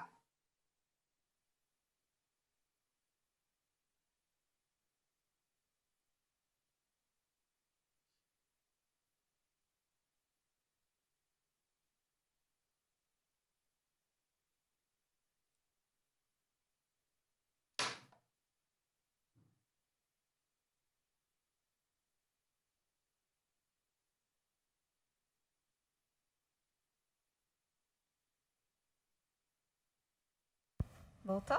Agora me ouvem?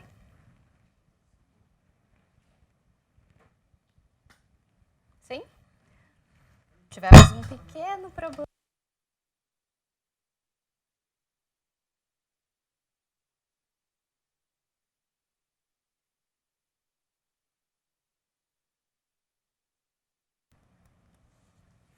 Agora vocês me ouvem, sim? Antes de passar a palavra para a Raquel, eu quero complementar com uma pergunta que chegou por WhatsApp, que é da Adriana Franco. Ela é jornalista e mestranda em gestão de políticas públicas. Ela pergunta qual que é a diferença de violência política e violência política de gênero.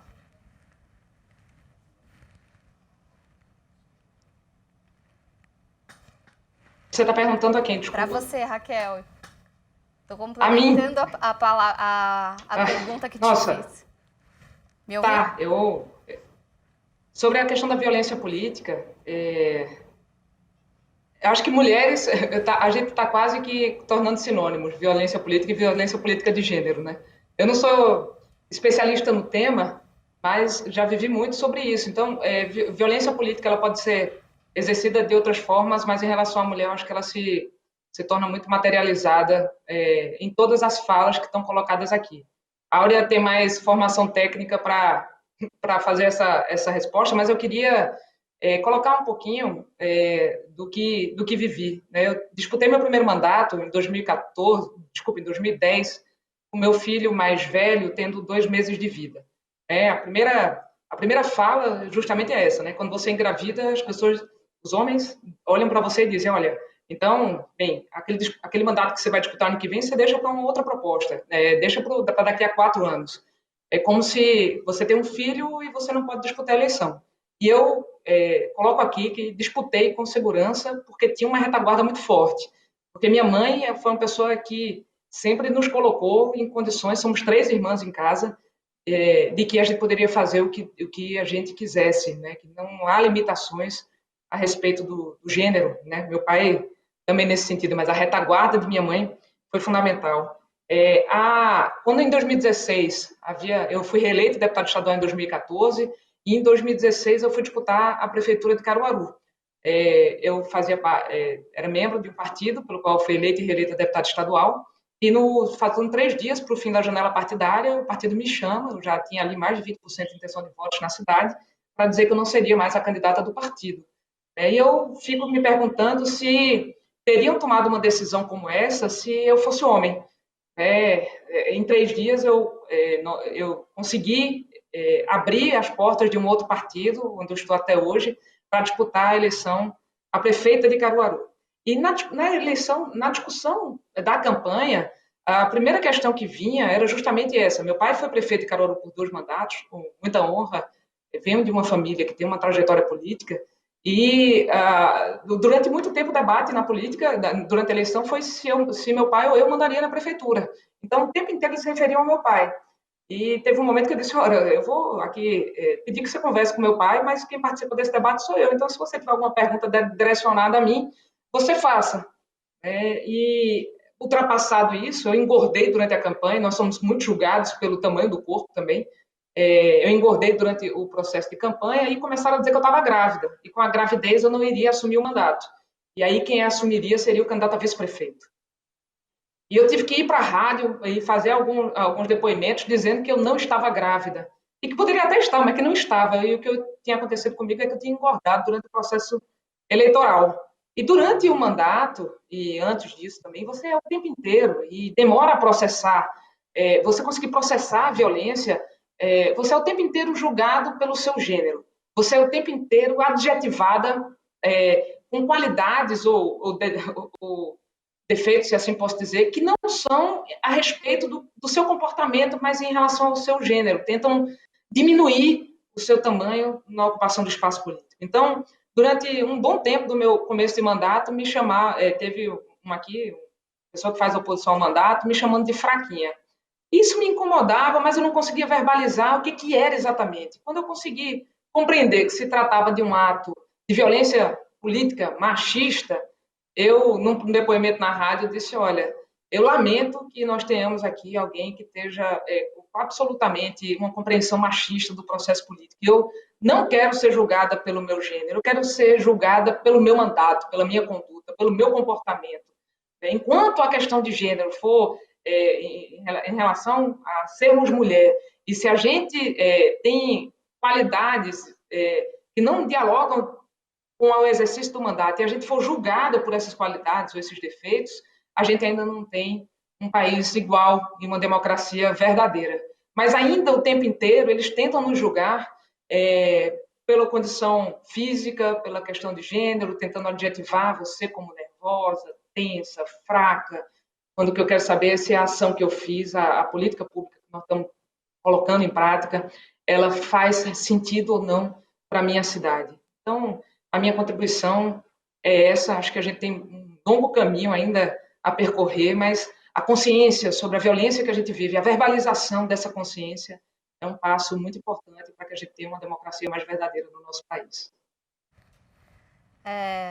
Agradeço a Raquel e a gente vai chegando ao final. Eu vou fazer mais uma pergunta da plateia. Na verdade, são duas perguntas muito semelhantes. Uma é da Andréia, que é psicóloga. Ela diz, parabéns pela iniciativa, sou mulher, empática, de esquerda, preocupada com os nossos rumos. Como posso me engajar, participar politicamente?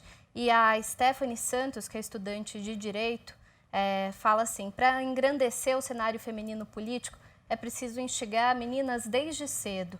Como a gente pode, em sociedade, fazer essa ideia chegar a mulheres de realidades diversas em idade escolar? Como educar, qualificar e mostrar que elas podem chegar lá? Eu passo a palavra para a Bia. Queria te perguntar de que forma as mulheres podem atrair mais mulheres para a política?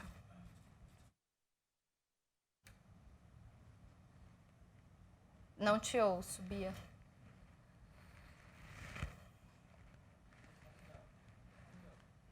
Bia, eu tô sem áudio. Agora sim. Eu acho que a primeira forma, como é que a gente pode inspirar? Eu acho que é isso, como é que a gente rompe essas bolhas, né? Então, trazendo essas lideranças, dando voz a essas mulheres e a gente poder criar uma identificação. A identificação é muito importante. As mulheres, as meninas, todas nós, né, precisamos sonhar com a possibilidade de ter... precisamos sonhar com um futuro melhor, precisamos sonhar em mudar de posição, precisamos ter o nosso próprio sonho. E olhar para mulheres, mulheres como essas todas que a gente entrevistou, é um caminho já de inspiração e dizer, sim, é possível. E a diversidade é importante porque é isso, as diversas mulheres representadas num espaço de poder vão inspirar meninas e adolescentes e jovens que são parecidas com elas. Então, a representatividade tem uma grande importância na questão feminina, também por essa questão simbólica. E a gente é um papel de todas nós, né? A gente tem a gente contar que existem mulheres na política, mostrar essas histórias, a gente criar mais conteúdo que vá falar sobre a atuação delas, e sobre elas, sobre a história delas, sobre o que é possível. É um caminho que a gente está começando, é uma jornada mesmo, né? A gente está há muito tempo, né? Como eu já disse antes, muitas mulheres antes buscaram pavimentaram esse caminho para a gente. Agora nossa essa nossa geração e as mulheres que estão agora no poder e as meninas e as mulheres que estão vindo aí, temos a obrigação de continuar pavimentando esse caminho para aumentar a possibilidade de mais mulheres terem referências diferentes. Eu gosto muito, eu acho que uma das coisas que esse projeto também me marcou é que hoje, talvez há 2 anos atrás, se você me perguntasse quem são as mulheres que te inspiram, talvez eu completasse um a mão. E agora eu tenho mais de 100 mulheres que me inspiram. E eu posso contar a história delas e te inspirar também sobre elas. E é sobre isso também, é sobre a história das pessoas, a trajetória, a experiência. E esse é um caminho possível. Então, de novo, quando a gente traz uma pessoa fora do nosso circuito, do nosso ecossistema político, como a Anitta, para falar sobre mulheres na política, a gente está fazendo esse esforço de levar isso para o maior número de pessoas possíveis no lugar onde essa informação não chegaria naturalmente, como chega, por exemplo, estando aqui no debate da Folha. Então, convocando mais mulheres com outros tipos de poder, né, ou com outros tipos de poder, desculpa, em outros espaços de poder, para abraçar essa ideia também e começar a militar e a advogar por mais mulheres e contar mais histórias dessas mulheres na política. E aí eu quero só terminar falando que o estudo, porque eu não sei se vai dar tempo, mas o estudo e a série, bom, o estudo e a série estão disponíveis no eleita.org. O estudo está disponível para download, a série está ali disponível também, mas no Quebrando o Tabu também já está disponível para todo mundo assistir. E lá vocês vão poder ter o estudo para poder contar essas histórias, conhecer essas mulheres, espalhar essas inspirações por aí. Áurea, para você, é um pouco o papel dessa geração atrair mais mulheres para a política?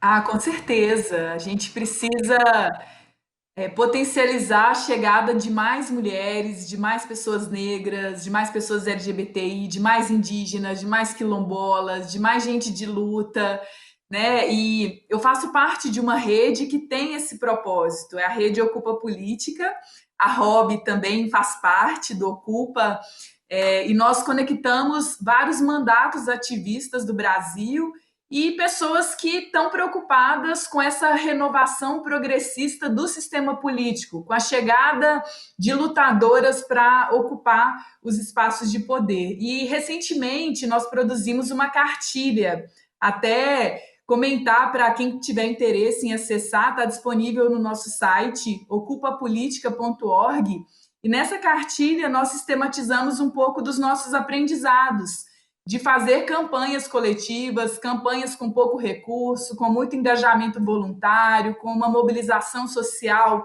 muito ampla, né? Como que a gente enfrentou os obstáculos do sistema eleitoral, de como as regras estão colocadas para conseguir chegar e fazer essa ocupação, né? Então, inspirar novas gerações faz parte do nosso compromisso histórico, né? Eu fui muito afirmada na minha trajetória, eu gosto sempre de lembrar isso, porque eu tô longe de ser uma pessoa que conquistou essas coisas, que hoje ocupa a posição que eu ocupo, porque eu fui mais talentosa, mais inteligente, ou qualquer coisa do tipo. Não, eu tive acesso a muitas oportunidades e eu recebi suporte para estar nessa posição hoje.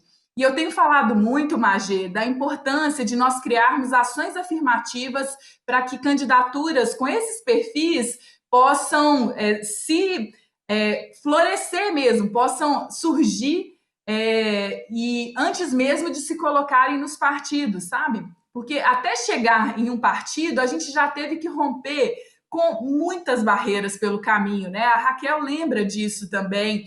Então, a gente precisa criar mecanismos anteriores. A gente precisa lidar com o imaginário de que a política não é feita para nós, de que a gente não é capaz, que a gente não é preparado o suficiente, e por aí vai, né? Então, como que a gente também dá sustentação material, afetiva e coisas que são muitas vezes invisíveis no nosso preparo, mas que são imprescindíveis, né? Eu contei com muitas amigas, com apoiadoras que me deram toda essa estrutura. Na minha primeira eleição, em 2016, quando eu tive que sair de um emprego, fiquei meses desempregada, sem fonte de renda, e na minha condição, como uma lutadora de origem popular, isso era crítico demais. Como é que eu ia sobreviver e fazer campanha ao mesmo tempo?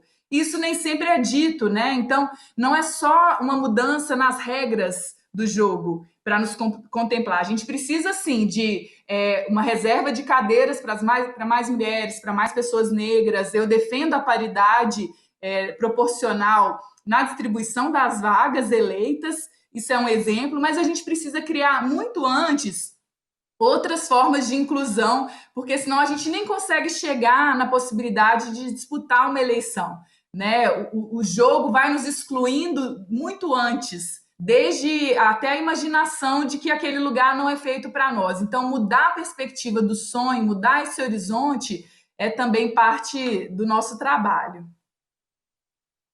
Rob, qual é o seu ponto de vista? Como atrair mais mulheres para a política? Complementando muito o que a Áurea falou, né, nesse sentido da afirmação política mesmo, né, me parece ser necessário também a gente discutir gênero, né, na sua essência, porque a gente vive hoje, infelizmente, um movimento em que a discussão de gênero é tabu, né, ou é tida como desnecessária, sabe?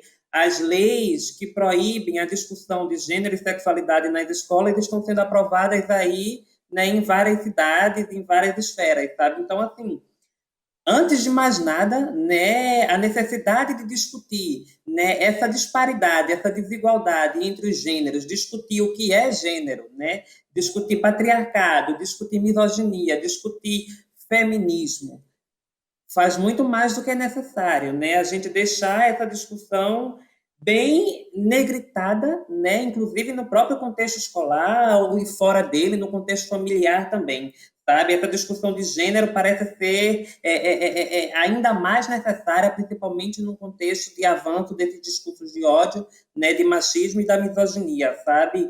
Até porque, quando a gente se propõe, né, uma retomada da democracia, né, quando a gente se propõe a construir essa frente ampla em oposição a esse governo federal, né? A gente não pode estar se propondo a retomar a democracia sem discutir questões estruturantes, como a questão do gênero, como a questão da sexualidade, como a questão do racismo, da misoginia, do patriarcado e da LGBTfobia, sabe? Me parece inconcebível a gente trazer uma proposta de retomada da democracia sem antes estar discutindo essas questões fundamentais, incluindo a questão propriamente do gênero e da raça, sabe? Da luta de classes, inclusive.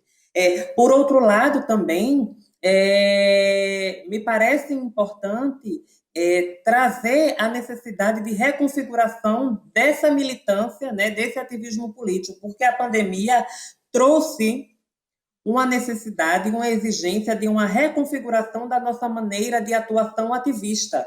Veja, porque a gente não pode mais estar indo para a rua, né? Então a gente tem que procurar maneiras de um ativismo político digital seguro para que mantenha visibilizada a nossa luta, né, o nosso pleito por esses espaços políticos.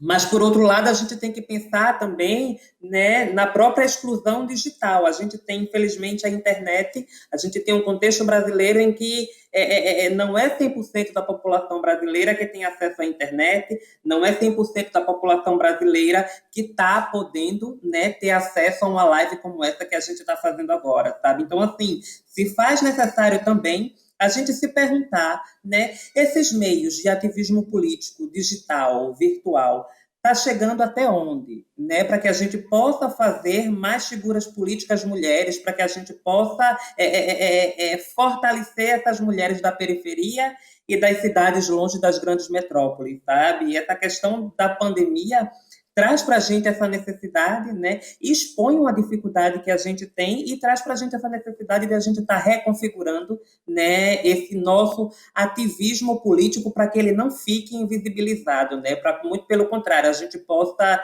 estar reinventando, né, essa maneira de um ativismo político seguro para que a pauta, né, de mulheres na política, para que a pauta de ocupar espaços e da militância feminista ela não fique apagada, não fique invisibilizada, porque a quarentena não quer dizer silenciamento, né? E ficar em casa não quer dizer ficar calada. É isso. Raquel, diante de tantas dificuldades relatadas por vocês, como se manter firme, e não só isso, como encorajar que mais mulheres participem desse lugar? A gente tem uma brincadeira aqui no governo que dificuldade e desafio é apenas uma etapa do processo. A gente não é simples, mas Áurea e Rob falam aí de uma questão macro, de como trabalhar empoderamento e engajamento para mais participação de mulheres. Eu vou trazer um pouquinho, como eu costumo dizer, para o chão de fábrica. Aqui em Caruaru, o desenvolvimento de políticas públicas a partir do exercício do mandato, políticas públicas voltadas para mulheres. Qualificação profissional específica para a mulher. Eu vou te contar uma história. Nós, aqui, somos o segundo maior polo têxtil do Brasil. Nós temos muitas mulheres costureiras, mas só havia homens que faziam o conserto dessas máquinas de costura. Então, fizemos curso de mecânica para máquinas de costura. Fizemos curso de mecânica para motos. Fizemos cursos de qualificação profissional. E quando a gente vai fazer um curso de qualificação profissional, não é simplesmente colocar o professor e o aluno, e a aluna, no caso. A gente precisa garantir que essa mulher possa trazer seus filhos, porque ela não tem onde deixar os seus filhos. Então, a gente coloca um educador social, coloca lanche para o menino, garante que durante a aula da mãe o menino está sendo cuidado. A gente sabe que essa mulher depois ela não vai ter condições de comprar as ferramentas. Então, incluído no curso de qualificação profissional, seja de manicure, seja de mecânica de máquina de costura, mecânica de moto, nós demos as ferramentas para a pessoa poder ganhar autonomia. Se ela fosse trabalhar, ela não ia conseguir trabalhar sem ter a ferramenta para ganhar a sua autonomia. Então, trabalhar a independência e o empoderamento dessas mulheres, todo curso nosso de qualificação profissional, ele envolve, na sua premissa, na sua estrutura, a formação sociopolítica. Entender a realidade de cada um dos nossos territórios e fornecer esses cursos de qualificação de acordo com como a mulher pode se desenvolver economicamente, mas, sobretudo, ter a sua independência financeira e a sua independência emocional. Porque, muitas vezes, a gente até consegue fazer a qualificação profissional, mas essa mulher não se sente habilitada ao sair de casa para trabalhar, porque ela entende, muitas vezes, que o seu espaço é somente dentro de casa. Então, os depoimentos que a gente ouve e presencia da formação sociopolítica, de como essas mulheres se posicionam de uma forma diferente, em rede, com solidariedade entre elas, a partir de uma formação profissional, é transformador. É a forma diferenciada delas se enxergar diante do mundo. E, com isso, a gente poder despertar outras formas de participação social, não só na sua comunidade, não só a partir da qualificação profissional, mas também a possibilidade de participação política, que não quer dizer necessariamente que ela vai disputar um mandato eleitoral, mas que é colocado dentro da sua perspectiva de que ela pode disputar esse mandato e de que ela tem legitimidade para fazê-lo. É assim que a gente busca no dia a dia trabalhar enxergando a mulher em suas necessidades como um todo, dentro do território que ela vive, compreendendo a realidade que ela vive, buscando trazer a autonomia, seja com a questão de creche, seja com a possibilidade da qualificação profissional e que ela possa desenvolver a sua renda a partir do seu próprio trabalho, diante de uma formação sociopolítica que faça ela compreender o seu papel na sociedade e como ela tem potencial para fazer mais. A gente chega ao fim deste seminário sobre a presença das mulheres na política, que foi uma parceria da Folha com o Instituto Update. Eu quero agradecer muito a quem nos acompanhou até aqui e também as participantes desse seminário, a Neca Setúbal, Beatriz Pedreira, a deputada Áurea Carolina, a prefeita Raquel Lira e a co-deputada Robionce Lima. Eu quero lembrar você que já pode assistir aos 3 episódios da série Eleitas, Mulheres na Política, no YouTube do Quebrando o Tabu, e que o estudo completo que baseou a nossa conversa está em eleitas.org, onde ele pode ser acessado e também baixado. Uma boa tarde e até mais.